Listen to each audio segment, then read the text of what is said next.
পর্ব ৩ পালানোর ছক। রুদ্রের নিঃশ্বাস দ্রুত হচ্ছিল।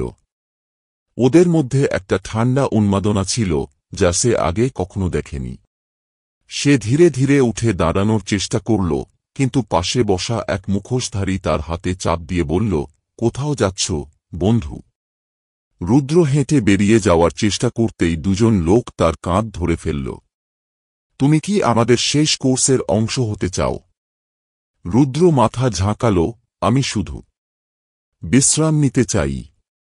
লোকটা হাসল, বেশ, বিশ্রাম নাও, কিন্তু মনে রেখো এই পার্টি থেকে বেরোনোর কোনো উপায় নেই।